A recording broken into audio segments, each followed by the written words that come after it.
Hey guys, welcome to Cellar Sessions live on Facebook. Today I bring in Michael Hartman. Hey Michael, how you doing? Not too bad, man. A little bit jet lagged, but getting better. Excellent. So you've just got back from China, right? China, yeah, man. So I was there for 10 days. Cool. And I mean, I've done some Canton Fair stuff on the podcast with some of the other guys. I spoke to Athena and Kevin King, etc. But you were off on a different level type of travel. You were doing some investigating, wasn't you? Investigating, learning, and just trying to understand Chinese. If I want to keep competing with the Chinese, I have to understand what weapons they're using in their arsenal, Yeah. what kind of level do they have when it comes to marketing, and how are they dominating Amazon so Yeah. thoroughly, besides the fact that they have 1.2 billion people. I Yeah. mean, there has to be something else that they're doing. Yeah. So talk to me about the scale. I mean, we all know in Shenzhen there's these big offices and stuff like that, but you've physically been into some of these offices. Explain the sheer scale they're working at, like thousands of staff, etc. So give me a little walkthrough. So we go to this office building, and man, it was intimidating to say the least. So we're talking about like 2,000 people, something like that, just seas of people, and there's like 4 floors of this. Hmm. And then they had more in another city for this one business. Now, this business did solid 9 figures last year, mid 9 figures, with over 50 million profit. Wow. And so I was trying to understand, like, after I got 20 minutes in and I was past the shock factor of Mhm. just walking around on this floor and seeing all these people just operating Amazon accounts, and I was just dumbfounded. Yeah. And it was just a different level.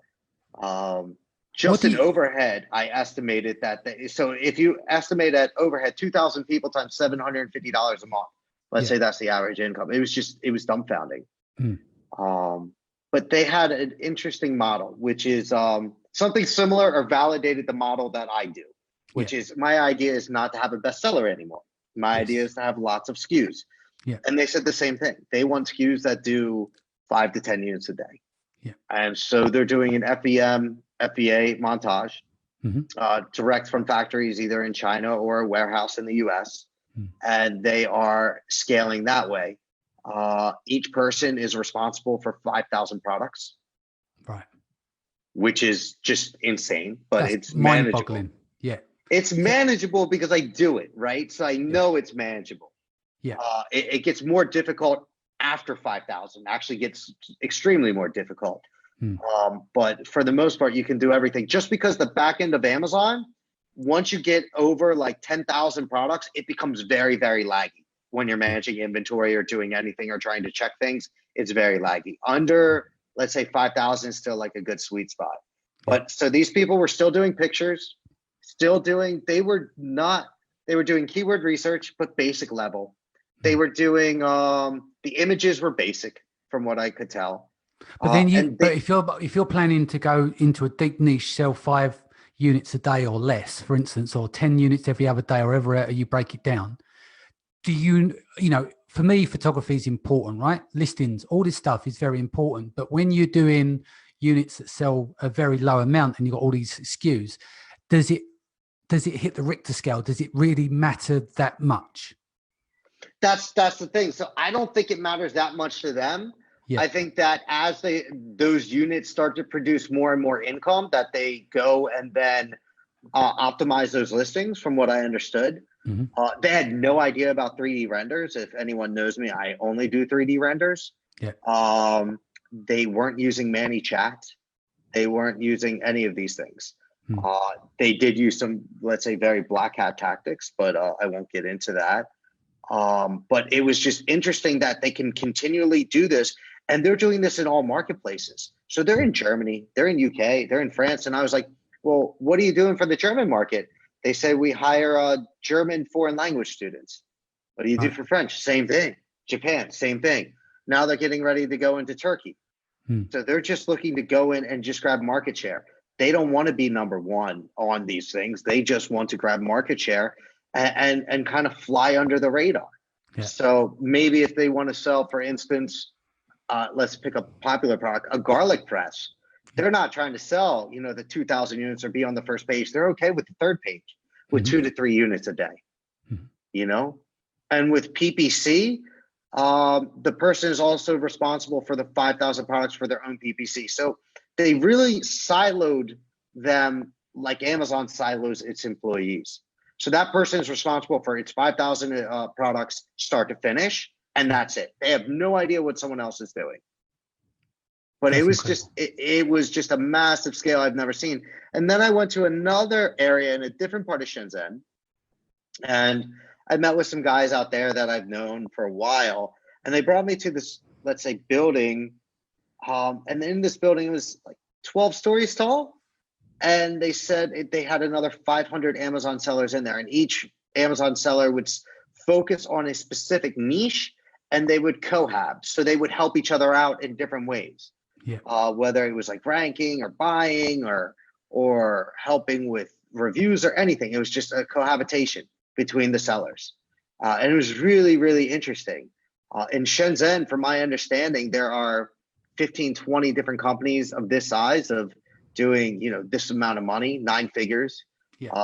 There's said to be one company doing 10 figures per year, $1 billion out of Shenzhen now.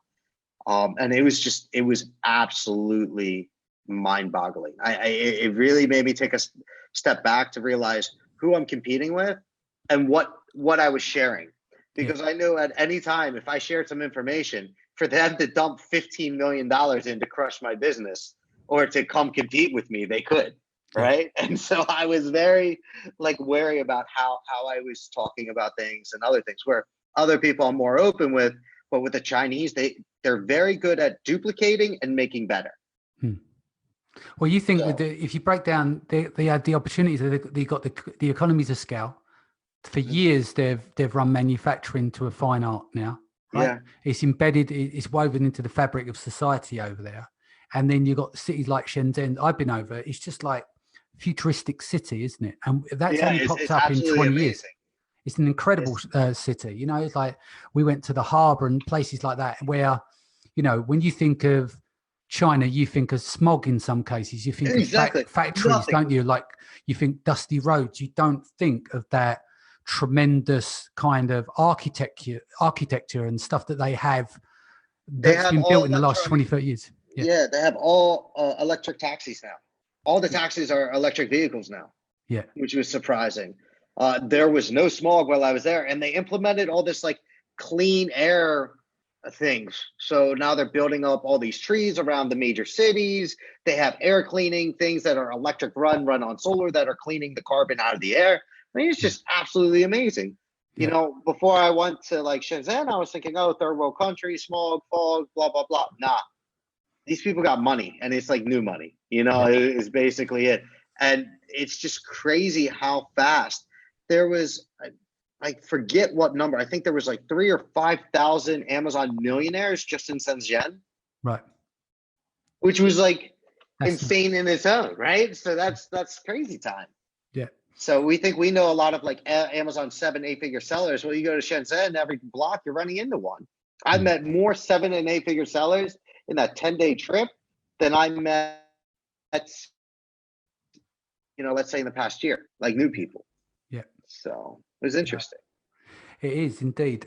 So what else did you do on the trip? So obviously you were making notes, going around, seeing the factories, learning about the scale. You're doing this yourself, aren't you? So you're up to about 7,000 SKUs. So what you done, when you went there, it validated what you have been doing up till now, but maybe on a slightly smaller scale. Because we are in Romania, not with 2,000 staff, but more like 20, right? Yeah. So actually, my staff is bootstrap, man. So I had a big staff, and I automated most of the processes. Yeah. The Chinese tried to buy my automation, and I wouldn't sell it. Mm-hmm. Because I think that they're not automated as much as they could be. Yeah. To put it nicely. But I went out there and met with some suppliers. I met with some other Amazon friends who are, selling in different marketplaces, some other service provider friends out there, and just kind of mastermind out there. And I went with one of my business partners from another company, and him and I were just absolutely blown away.